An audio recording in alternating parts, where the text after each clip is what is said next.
मधुबन कांड में 7 गिरफ्तार। मधुबन कांड में पुलिस को मिली बड़ी सफलता। घटना में शामिल और बम गोली चलाने वाला कारू यादव का भाई अपने साथियों के साथ गिरफ्तार। इनकी निशानदेही पर बम, बंदूक और 5 जिंद कारतूस भी बरामद किए।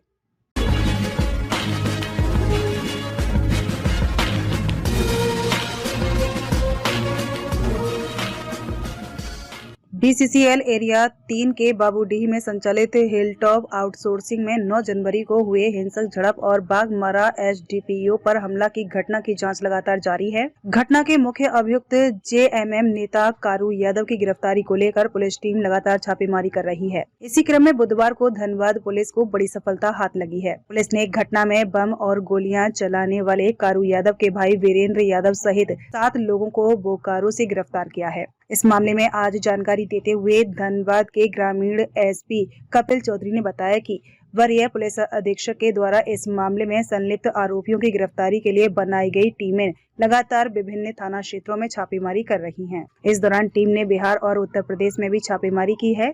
वहीं आज इस मामले में बड़ी सफलता प्राप्त हुई है। उन्होंने बताया कि मधुबन कांड का मुख्य अभियुक्त कारू यादव का भाई गिरफ्तार कर लिया गया है। उन्होंने बताया कि कारू यादव का भाई वीरेंद्र यादव अपने एक साथी लखन राम महतो के साथ बोकारो में 2 लोगों के यहाँ छिपा हुआ था। उन्हें आवास के दोनों मालिकों के साथ धर दबोचा गया है। उन्होंने बताया कि इन दोनों ने पूछताछ में कांड में न सिर्फ अपनी संलिप्तता जाहिर किया है, बल्कि घटना के दौरान बम और गोलियां चलाने की बात भी स्वीकार की है। इतना ही नहीं, इनकी निशानदेही पर घटना स्थल के समीप स्थित रतन विश्वकर्मा की दुकान से एक देसी पिस्टल, 5 जिंदा कारतूस और 1 जिंदा बम बरामद किया है। उन्होंने बताया कि इस मामले में आज कुल 7 लोगों को गिरफ्तार किया गया है।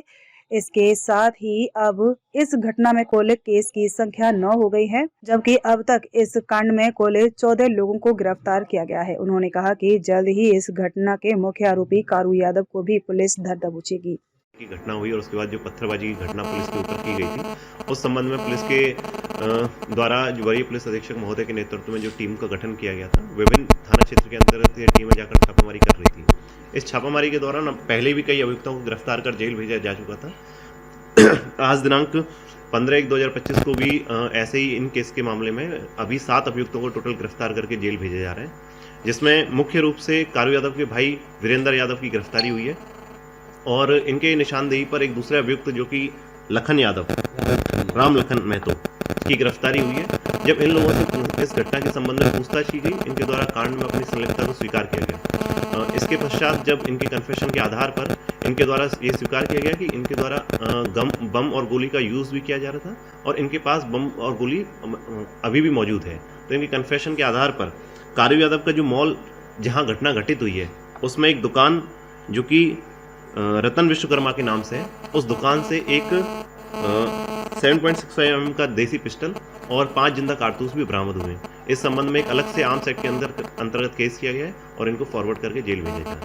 सर, कारू यादव की गिरफ्तारी कहाँ से हुई है?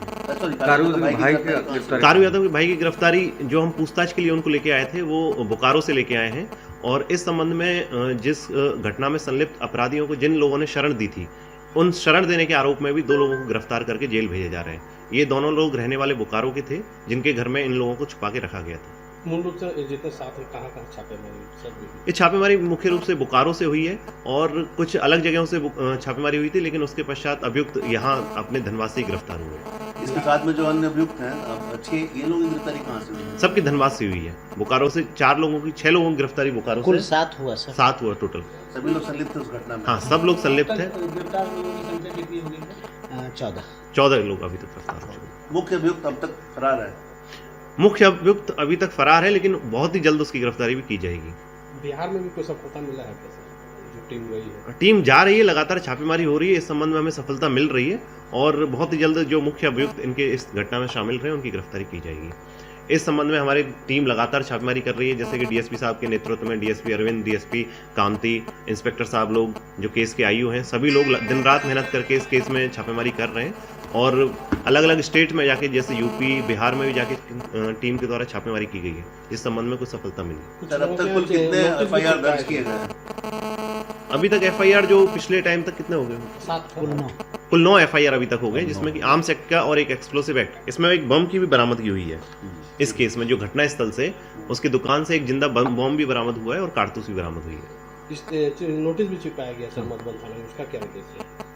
मधुबन थाना अंतर्गत 91 CRPC जो पहले का जो धारा होती थी, उसके अंतर्गत जो CCTV फुटेज प्राप्त करने के लिए हमारे द्वारा नोटिस चिपकाया गया था, लेकिन नोटिस का जवाब नहीं मिलने के बावजूद जो इनके बाद मजिस्ट्रेट की प्रतिनियुक्ति करा के हमने उनकी दुकान को तोड़कर उसका CCTV जब्त किया था। हिंसक झड़प से पहले भी एक वीडियो वायरल हो रहा है जिसमें कुछ लोग दिख रहे हैं, पुलिस के संज्ञान में ये अनुसंधान का विषय, अब तक कुल कितने लोगों पर नामजद प्राथमिकी दर्ज की गई है? ये 100 से अधिक लोग हैं। जी, जो जमीन की नापी हो रही थी, अवैध संपत्ति की नापी हो रही थी, जो कोयलों के अवैध उठाव हो रहे थे, अब तक कितने उसमें कार्रवाई हुई है? कोयले का उठाव लगातार जारी है और जहां तक अवैध संपत्ति की बात है कि पुलिस के द्वारा लगातार उनकी जो प्रॉपर्टी है उसका किस तरीके से वो प्रॉपर्टी कमाई गई है उसका भी जांच की जा रही है। यदि वो संपत्ति अवैध सोर्स से कमाई हुई प्रतीत होती है या फिर उसका सोर्स हमें मिलता है तो इस संबंध में उनकी फर्दर अग्रतर कार्रवाई कोर्ट के आदेश से उनकी जब्ती कुर्की भी की जाएगी।